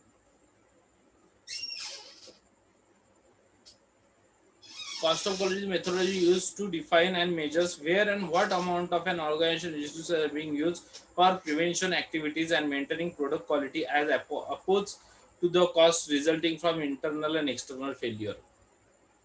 काय म्हटलंय, cost of quality methodology use to define. Cost of quality methodology मध्ये काय define केलं जातं, define and major कुठे आणि का amount of organization resource are being use. So organizational resources आहेत ते कुठे आणि काय यूज केले जातात. Then for prevention activities and maintaining product quality. त्याच्यानंतर प्रोडक्ट क्वालिटी मेंटेन करावी लागते as oppose to the cost resulting from the internal external failure. So internal आणि एक्सटर्नल फेल्युअर न होता काय म्हणते कॉस्ट ऑफ क्वालिटी मेंटेन कशी करता येईल, कॉस्ट हे त्याच्यामध्ये मेथडॉलॉजी मध्ये पाहिलं जातं. The cost of quality can be represent by the sum of two factors. Cost of quality मध्ये काय आहे की दोन फॅक्टरची टोटल केली जाते. The cost of good quality and the cost of poor quality equals the cost of quality. So cost of good quality आणि cost of poor quality हे दोन्ही मिळून तुमचे काय मिळेल होते, cost of quality. As a represent basic equations below. Equation कसं दिलं मग, सीओ क्यू म्हणजे cost of quality is equal to CO G Q म्हणजे cost of good quality plus CO P Q म्हणजे cost of poor quality. The cost of quality equation looks simple but in reality it is more complex. दिसायला हे सोपं दिसतं पण रियालिटीमध्ये खूप complex आहे. The cost of quality includes all cost associated with the quality of product from preventive cost intended to reduce or eliminate failure, cost of process controls to maintain quality level, and cost related to failure both internal and external. काय म्हटलंय, the cost of quality equation looks simple but in reality it is more complex. The cost of quality includes all costs associated with the quality of product. आता जेवढे पण quality product साठी जेवढे पण cost आहे ती सगळी कशात इन्क्लूड होते, cost of quality. From preventive cost intended to reduce eliminated failure. So जे काही फेल्युअर येणार आहेत ते रिड्यूस करण्यासाठी यूज केलेली cost. Cost of process control to maintain quality. त्यानंतर क्वालिटी मेंटेन करण्यासाठी जी प्रोसेस कंट्रोल येणारी कॉस्ट आहे ती. And the cost related to failure both internal and external. आणि इंटरनल एक्सटर्नल फेल्युअर रिलेटेड जी काही कॉस्ट येईल ती ही सगळी कॉस्ट तुमची कशात इन्क्लूड होते, कॉस्ट ऑफ क्वालिटीमध्ये. Then quality management philosophies. आता क्वालिटी मॅनेजमेंट फिलॉसॉफीज, आता वेगवेगळे फिलॉसॉफर आहेत तर त्यांनी कॉस्ट ऑफ क्वालिटी विषयी, क्वालिटी मॅनेजमेंट विषयी फिलॉसॉफी मांडलेली आहे. त्याच्यामधले फर्स्ट वन आहे Edward Deming. Is best known for helping to lead the Japanese manufacturing sector.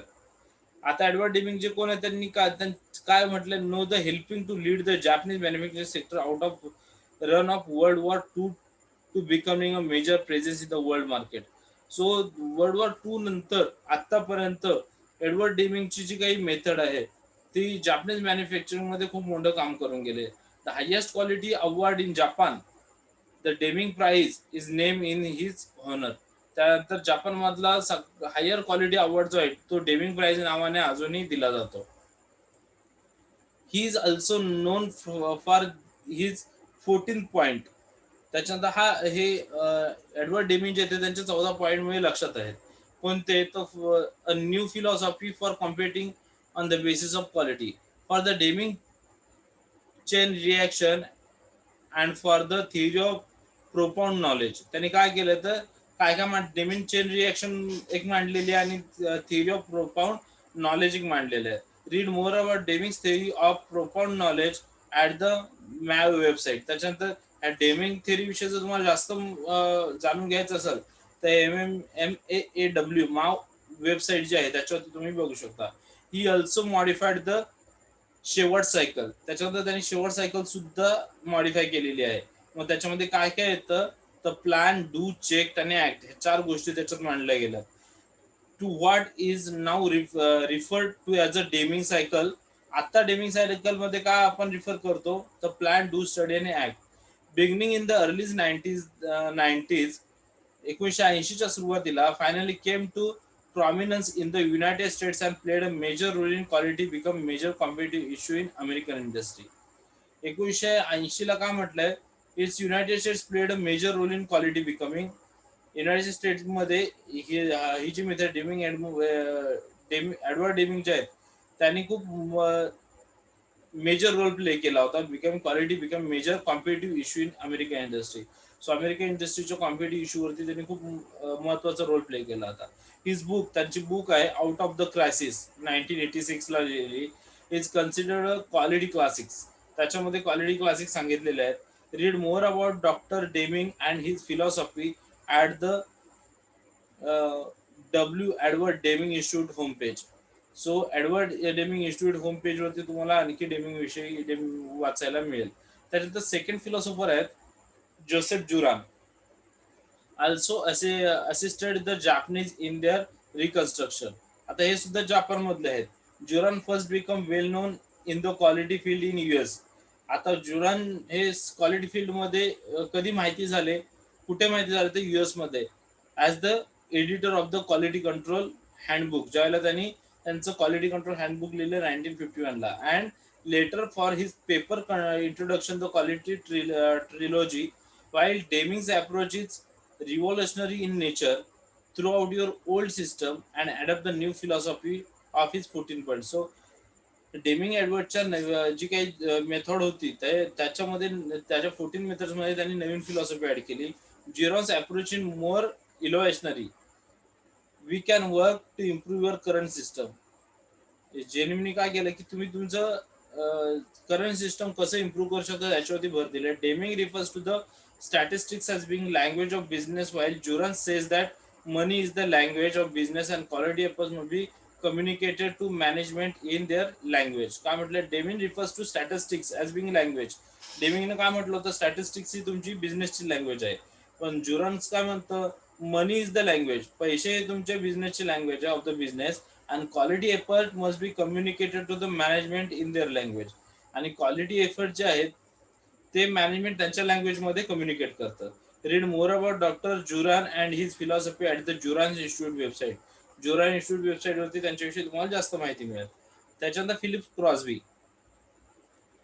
Crosby came into national prominence with the publication of his books.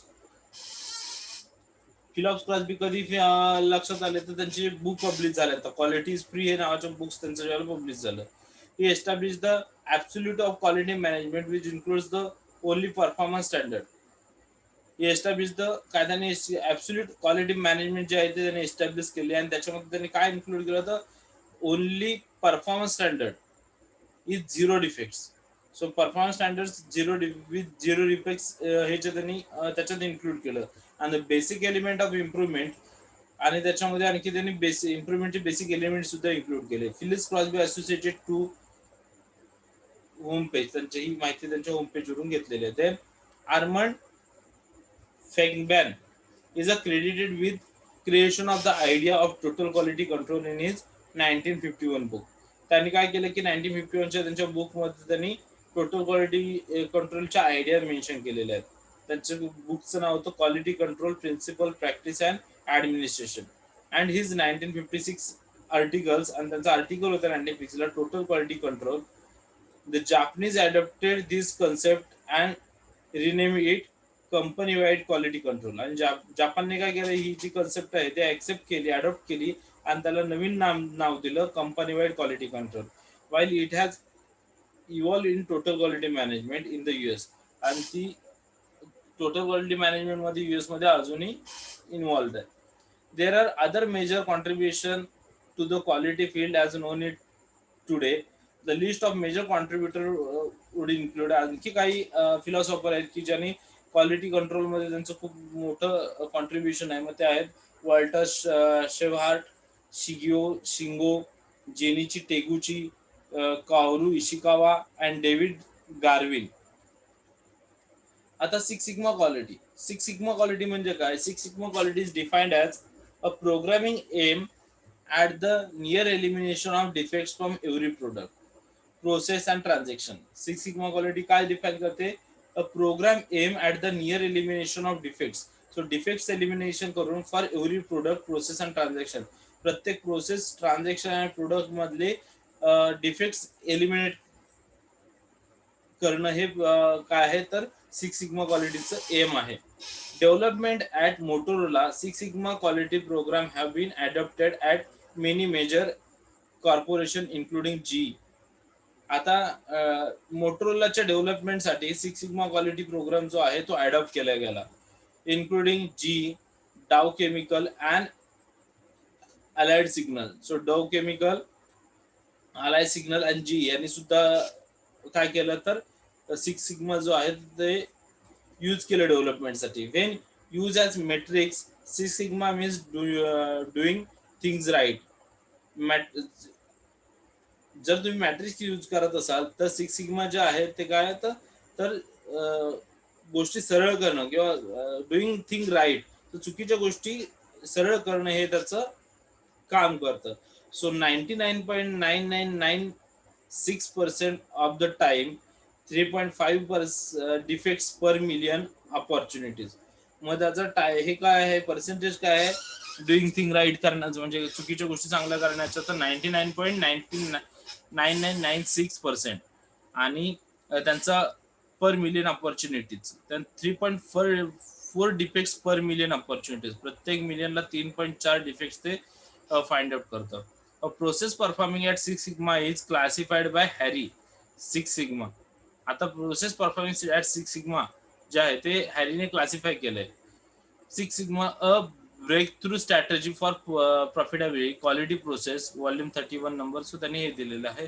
Six sigma is a discipline approach for improvement define matrices through the application of process non as MAIC.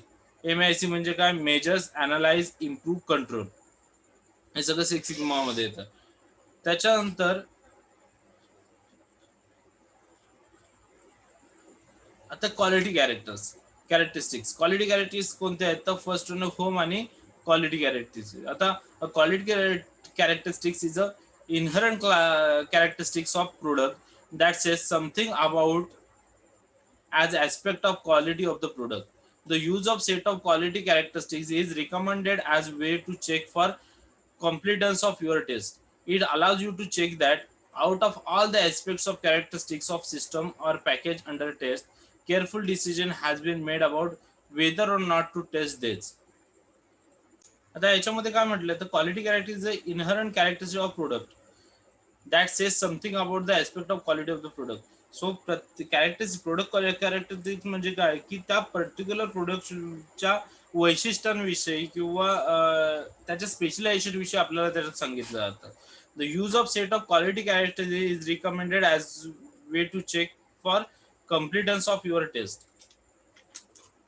तर quality characteristic जे आहेत ते कशासाठी use केले जातात. It's recommended as way to check the completeness of your test. So तुमच्या प्रोडक्टची taste करण्यासाठी हे क्वालिटी कॅरेक्टर सेट जो आहे तो यूज केला जातो.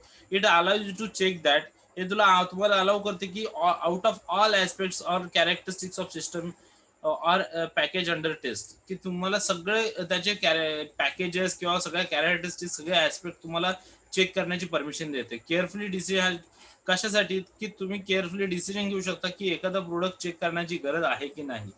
दिस is a list of quality characteristics. This is the general list for software development.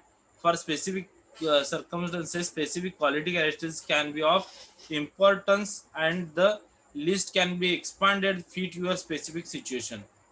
आता याच्यामध्ये फर्स्ट कनेक्टिव्हिटी लिस्ट दिलेली आहे.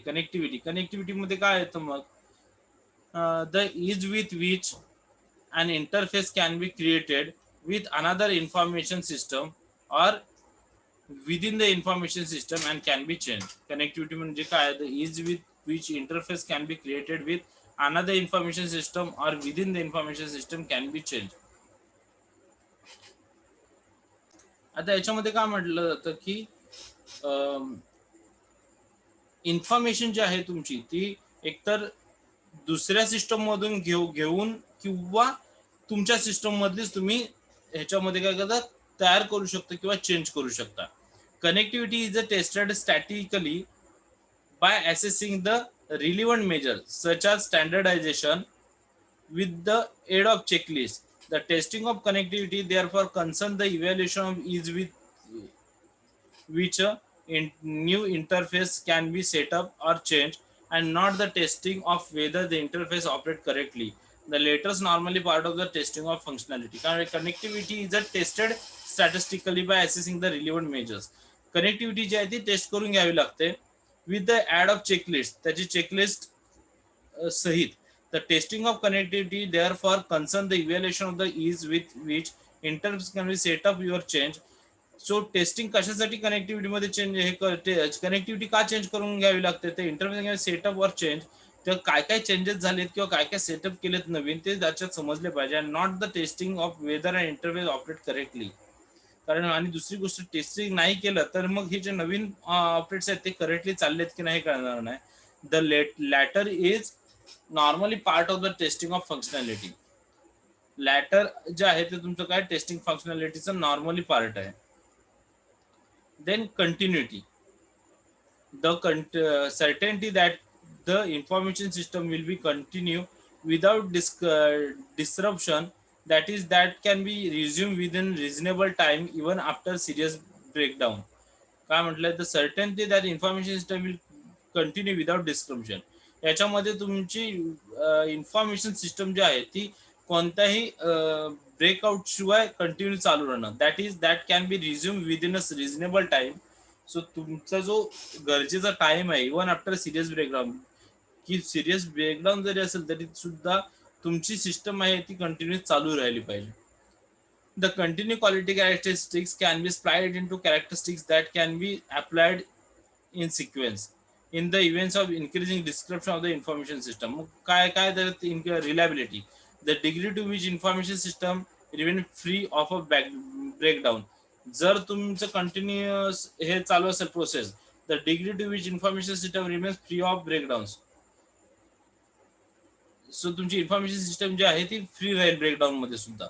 Then robustness, the degree to which the information system can simply process after breakdown has been rectified. जरी ब्रेकडाऊन झाला तरी तुमची जी process आहे ती सिम्पली सॉरी इन्फॉर्मेशन सिस्टम जे आहे ती सिम्पली प्रोसेस करेल. Then recoverability, the ease and speed with which the information system can be resumed following a breakdown. The ease and speed with which the information system can be resumed. त्यानंतर easy आणि speedly तुमचं information system जे आहे ते काम करत राहतं breakdown मध्ये सुद्धा. त्याच्यानंतर data controllability.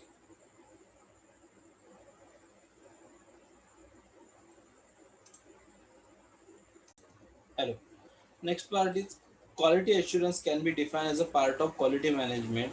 Focus on providing confidence that quality requirement will be fulfilled. The confidence provided by quality assurance is twofold. The quality assurance म्हणजे काय? Quality assurance म्हणजे part of quality management. Focus on providing confidence that quality requirement will be fulfilled. म्हणजे quality जी पाहिजे ती तुम्ही दिलीत याचं समाधान म्हणजेच क्वालिटी अश्युरन्स किंवा हे कॉन्फिडेंटली सांगणं म्हणजे ह्याचा कॉन्फिडन्स असणं यालाच म्हटलं जातं quality assurance. The confidence provided by quality assurance is two fold. आता जे कॉन्फिडन्स हा दाखवला जातो हा दोन टाईपचा असतो, इंटरनली टू मॅनेजमेंट आणि externally to customer.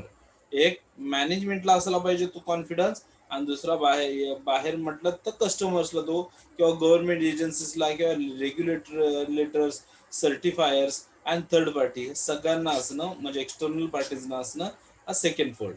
And alternate definition is all the planned and systematic activities implemented within the quality system that can be demonstrated to provide confidence that a product or service will fulfill requirement for quality.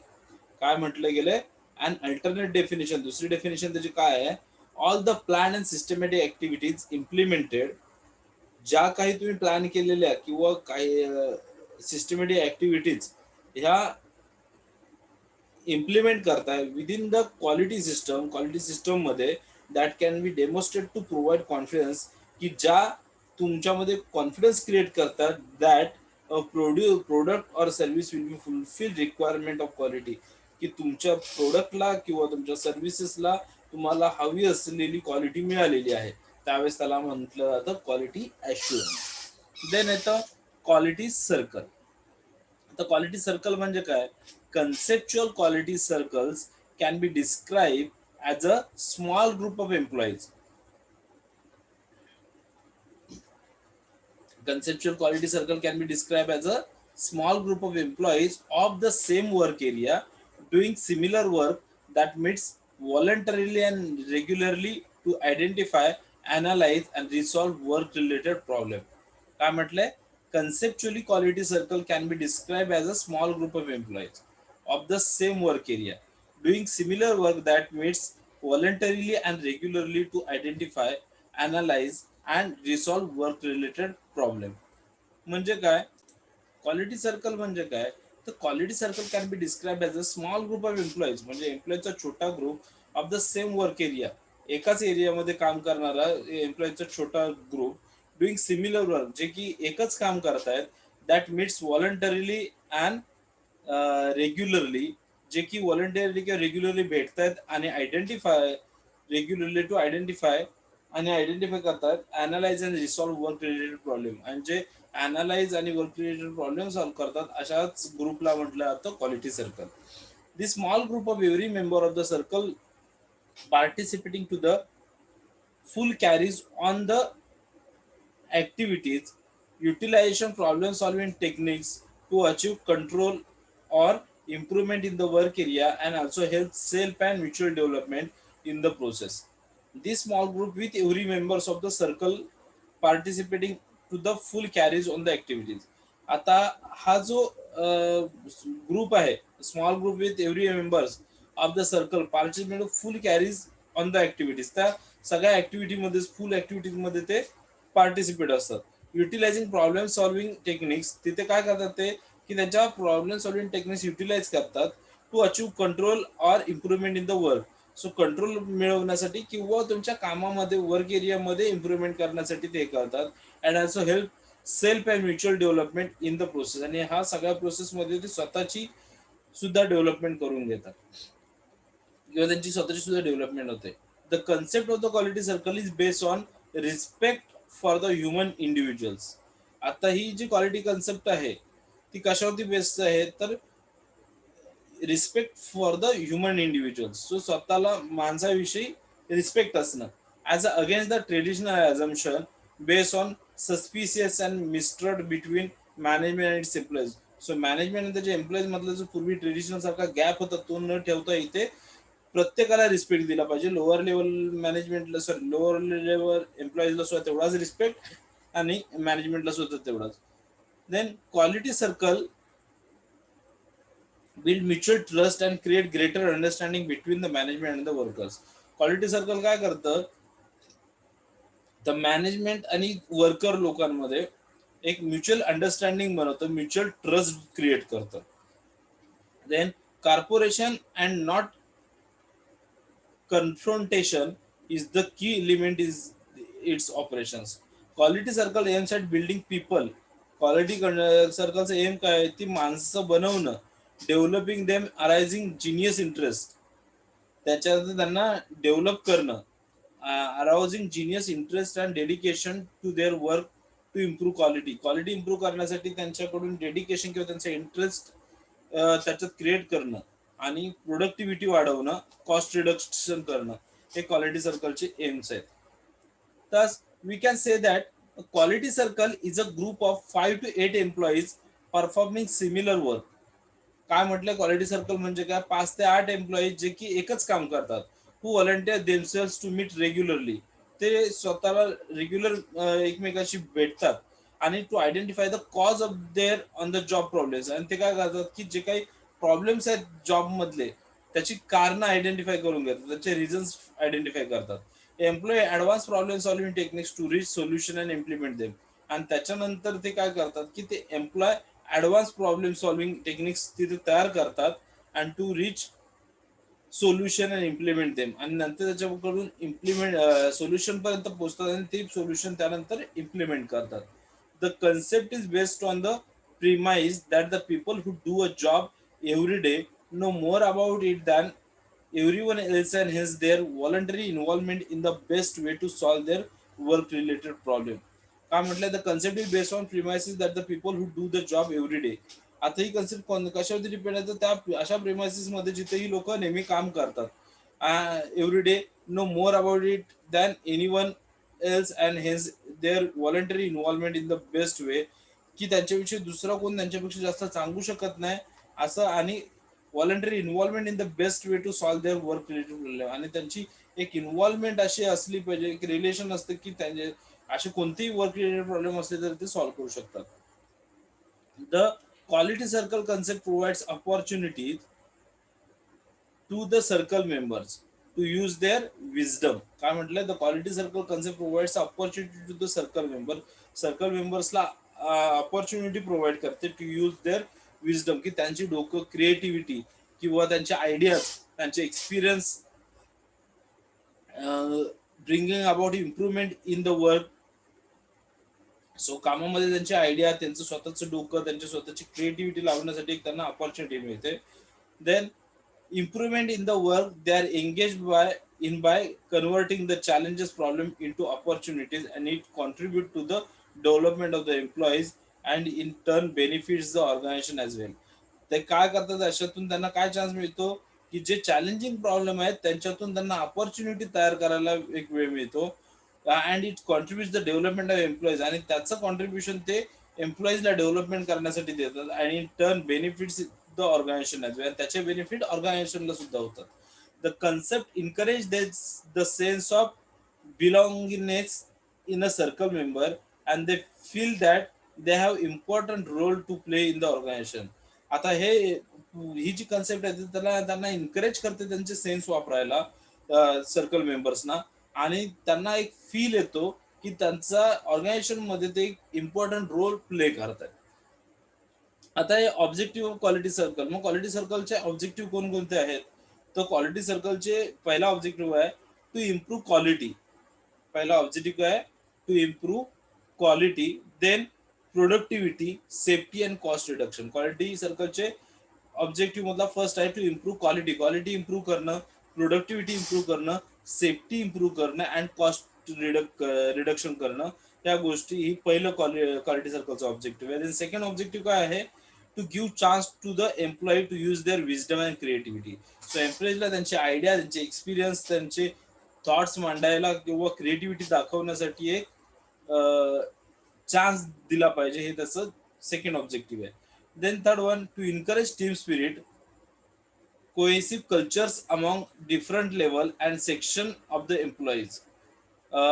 टीमचं spirit वाढवण्यासाठी encourage करणं हा एक, म्हणजे team spirit वाढवण्यासाठी encourage करणं हा quality सर्कलचा एक objective आहे. त्याच्यानंतर cultures among different level. So त्याच्यानंतर जे वेगवेगळ्या मॅनेजमेंट लेवलचं जे कल्चर आहे, म्हणजे जे मी मगाशी म्हटलं की टॉप लेवलच्या प्रमाणे लोअर लेवल, तर हे न राहता प्रत्येकाला तेवढाच रिस्पेक्ट देणं हा एक काय आहे तर क्वालिटी सर्कलचा ऑब्जेक्टिव्ह आहे. Then fourth one, to promote self and mutual development including leadership quality. काय म्हटलं, to promote self and mutual development including leadership quality. त्याच्यानंतर स्वतःला प्रमोट करणं आणि म्युच्युअल डेव्हलपमेंट करून घेणं स्वतःची, आणि इन्क्लुडिंग लिडरशिप क्वालिटी, आणि लिडरशिप क्वालिटी बनवणं एम्प्लॉईज मध्ये, हे एक ऑब्जेक्टिव्ह आहे. त्याच्यानंतर to fulfil the self esteems and motivational needs of employees. त्यानंतर एम्प्लॉईच्या मोटिवेशनल नीड्स ज्या आहेत त्या फुलफिल करणं हा एक क्वालिटी सर्कलचं काय आहे सगळ्यात इम्पॉर्टंट ऑब्जेक्टिव्ह आहे. Then to improve the quality of work life employees, improve the quality of work life employees. So जे खरंच काम करणारी लोक आहेत त्या लोकांची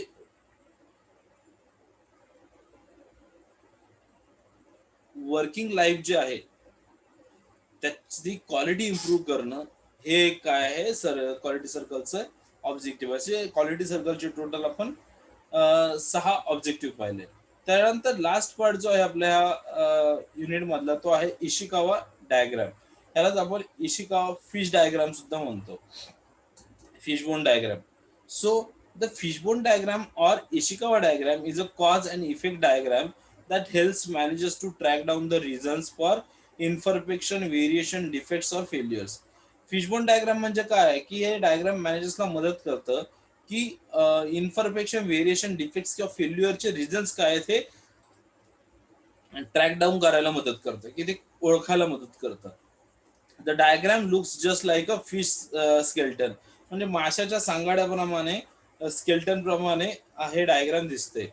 with the problem at the head and the causes for the problem feeding into the spine. म्हणजे त्याच्या डोक्यापासून काय होतं स्केल्टन हेड प्रॉब्लेम्स दाखवले जातात, आणि त्याच्या जो स्पिन आहे आतला भाग आहे तिथपर्यंत काय केलं जातं तर त्याचे कॉजेस दाखवले, प्रॉब्लेमचे रिझन्स दाखवले. Once all the causes that underlie the problem have been identified, so एकदा का तुम्ही कॉजेस त्याचे आयडेंटिफाय करून घेतले, manager can start looking for solution. मग मॅनेजर काय करतो की त्याच्या सोल्युशन शोधण्याचा प्रयत्न करतो, to ensure that problem does not become the recurring one. So problem पुढे येऊ नये म्हणून त्याचं सोल्युशन शोधायचं होतं. Can also be use in product development, हे आणखी तुम्ही प्रोडक्ट डेव्हलपमेंट मध्ये सुद्धा यूज केला जातो. Having a problem solving product will ensure that your new development will be popular.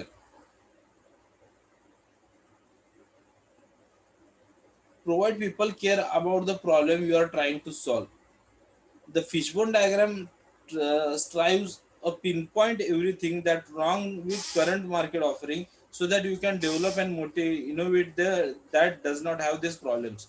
So तुम्हाला या फिशबोन डायग्राम मध्ये काय होतं की एक्झॅक्ट मार्केटमध्ये कुठे प्रॉब्लेम सुरू आहेत आणि काय कोणते प्रॉब्लेम्स आहेत ते तुम्हाला दाखवायला सुरुवात करतो. मग तुमच्या लक्षात येतं की हे प्रॉब्लेम्स ऑलरेडी मार्केटमध्ये होते की नवीन प्रॉब्लेम्स आहेत, हे सगळं शोधायला आणि त्याच्यावर सोल्युशन काढायला इझी पडतं. Finally, the fishbone diagram is also a great way to look for and prevent quality. काय म्हटलंय, finally the fishbone diagram is also great way to look for and prevent quality problems before they your arise.